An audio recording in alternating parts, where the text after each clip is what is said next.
So, hello mga kulit shop, isang magandang umaga po sa ating lahat. So, ayan, so 1 week na pong wala sa garahe yung ating Crosswind at 1 week na pong nasa garahe itong ating Altis.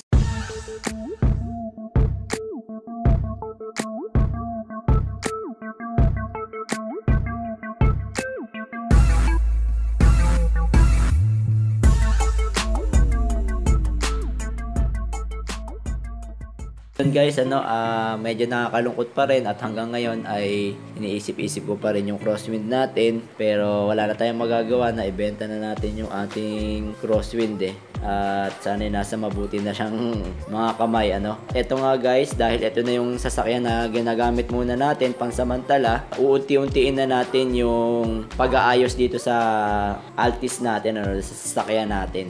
Ayun, maraming salamat nga pala dun sa mga siyempre sumuporta, nakisimpatya dun sa sasakyan natin at dun sa bumili siyempre, ayun, nagagamit na natin yung pera paggamot dun sa kapatid natin Hindi ko pa kasi alam kung ano yung status talaga nitong sasakyan natin ito.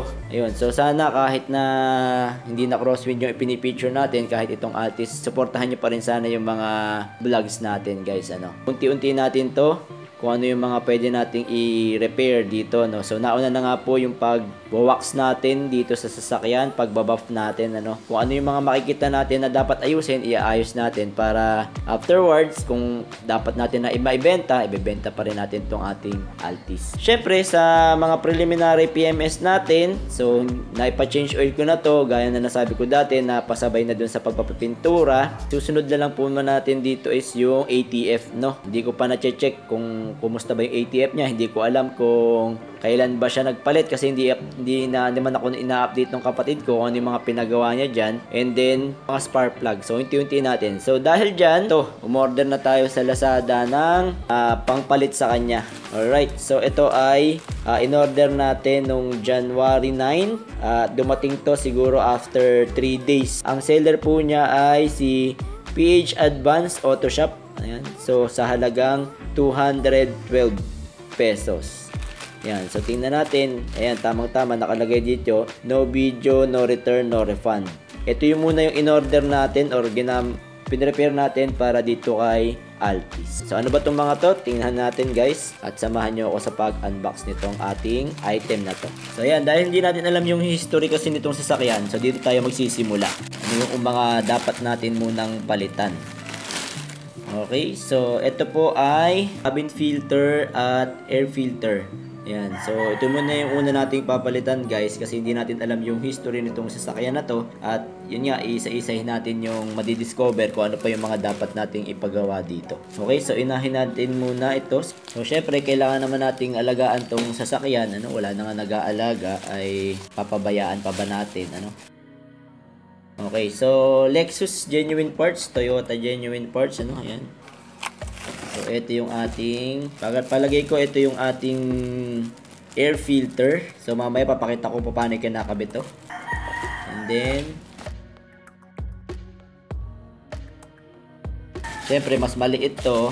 Ito naman yung cabin filter element. So ang kanyang part number is 871390NO10. And then, ito naman sa kabila, element assembly 17801-21050. So, tingnan natin to mas maliit. Kita nyo naman, puting-puti yung cabin filter. Sabi dito, hindi ko mabasa, cleaning replacement. So, sa Japan daw ay 15,000 kilometers. Ang replacement niya ay 30,000 kilometers. Sa US, 15 miles, 3,000 miles. Canada, 8,000 kilometers, 16,000 kilometers. So, itatabi natin to para alam natin yung guide. So, samahan nyo ako guys, palitan natin yung ating air filter. Si hood.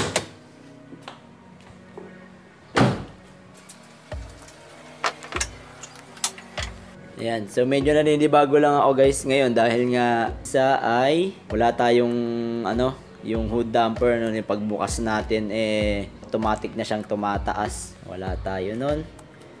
Ayan, hindi katulad dati. And then iba yung makina natin. So dual BBTI, gasoline tayo. Ayun, may mga papalitan natin sa susunod.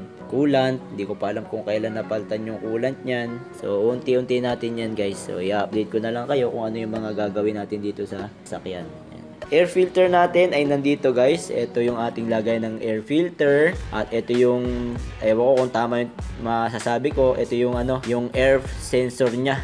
So tingnan natin yung air filter niya. So ang gagawin lang naman natin ito, tatanggalin natin to, and then itong sa kabila.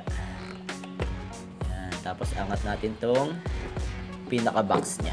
Yan, pag angat natin ganito, tatanggal na natin tong air filter niya. At ayan, makikita nyo yung air filter niya, maitim na. Ayan o, maitim. No, tingnan natin yung comparison niya dun sa bago. So ito nga, wala pang nakalagay na Toyota, tapos ito meron. Ayan o, ganyang karumi yan. Kahit pagpagin natin yan guys, hindi siya na tatanggal.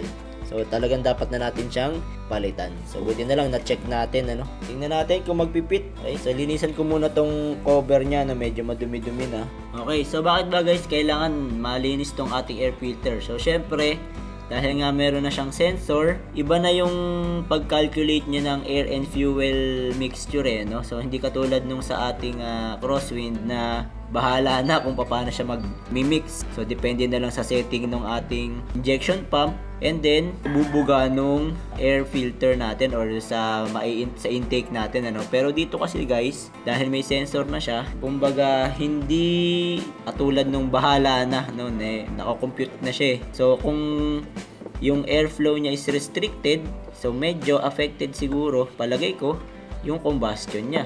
Dahil babasahin niya na medyo kulang na. Kaya medyo yung andar ng ating sasakyan is hindi ganun ka smooth. Isa sa mga nakaka-apekto yan. So kailangan lagi siya ay malinis. So bago natin ikabit guys, kailangan punasan natin tong loob. Kailangan lagi kasi tong malinis. Kaya nga nilalagyan niya ng filter para hindi pumasok yung dumi sa loob. So punasan din natin tong pinakaloob guys. Ito. Bago natin ilagay itong ating air filter. So, papatong lang naman natin yan dito. So, malalaman nyo kung mali yung inyong kabit. Ayan, tulad nyan. Nakabaligtad siguro, para nakabaligtad. Hindi siya nakapit doon sa pinakasaklob niya. So, madali lang naman ang gagawin natin. Angat nyo lang siya. Tapos, baliktarin nyo. So ayun guys, hahanapin nyo lang yung pinaka niya, pit. Then, huwag nyo kakalimutan i-clip dito at dito sa kabila. So yun na, ang pagpapalit natin ng air filter. So sunod natin palitan guys is itong cabin filter. Ayan. Tayo dito sa loob. So dito nyo makikita yung lagayan ng cabin filter sa ilalim ng glove box na yan. So paano ang gagawin natin para matanggal yan? So ang gagawin natin is ipe-press natin ng kaunti paloob itong dalawang side para siya ay bumaba. So doon kasi sa ating crosswind wala tayong cabin filter, pero same lang din yung glove box natin. Pero yun, tinatanggal natin diba yung tornilyo niya sa ilalim.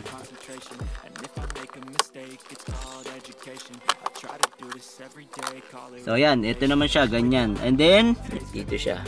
Okay, nakalagay dito. Yun yung up. Meron siyang clip dito sa ilalim. Ito, at dito sa kabila. Tanggalin natin, press natin to. Yan, para matanggal tong clip. And then, tingnan natin yung filter. Okay, so, ito naman yung filter niya, no? Pakita ko sa inyo yung difference. So, makikita nyo guys, napakalayo ng difference ng dalawa na malinis na filter. Dumi-dumi na. Okay, so ilagay natin yung filter. So, ilalagay natin tong filter niya. So, sundin muna natin ito dahil ito naman ay nakatayo, no?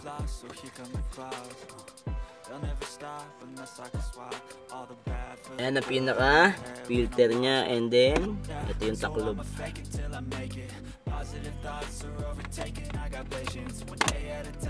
Okay, snap lang natin yung taklob, and then good to go. Punas-punasan lang natin ng konti yung mga madudumi na nakikita natin. And then sa pagbabalik, taas nyo lang ng konti. Ayan. And then isabit nyo siya doon sa pinaka kuntil niya. Isabit nyo siya doon. Ito yung butas, isabit nyo lang doon. So medyo kapain nyo lang ng konti. Hindi na makikita dito guys kasi limited na yung kita natin. Pero nakasabit siya. Then once na nakakabit na siya, tutulak lang natin yung glove box sa loob. So ang silbi naman nun is yan, para hindi siya mabilis na bumagsak. At itatabi natin tong changing air filter for guide natin. Okay. Ayun, so guys, meron pala dito no, yung sticker, hindi ko pala naikabit dun sa cover nung ating air filter, pero lalagay ko na lang dito sa may glove box natin para ma-remind tayo, no. Meron ditong sticker na pwedeng paglagyan kung kailan siya i-clean and then kung kailan siya i-replace. I-replace natin siya ng 30,000 kilometers. So magiging ano natin is, ang odo kasi natin is 106, no. 106,000 na. 30,000 siya is 136,000. Ayan, diyan tayo magpapalit. And then sa clean naman, 10,000 kilometers. Ayan, 121k. So ito ngayon, may reminder tayo kung kailan tayo maglilinis at magpapalit. Ayan. So itabi na lang natin to guys dito sa loob, no, para ma-remind tayo kung kailan tayo magpapalit. So that's it guys, yun ang ating way kung paano mag-check ng ating air filter, cabin filter, at yung ating air filter, no. Ayan. So yun lang muna yung preliminary natin na papalitan, no. Yung iba, isa-isahin na natin or atin ang unti-untiin. Ayan, yung mga pinagpalitan, sobrang dumi na. Alright, so siguro po ay may nabag na naman akong kapakipakinabang sa araw na ito. At sa mga hindi pa po nakasubscribe, subscribe lang tayo sa Kulit Shop. Ang shop na makulit pero walang physical shop. See you on my next videos. Bye bye!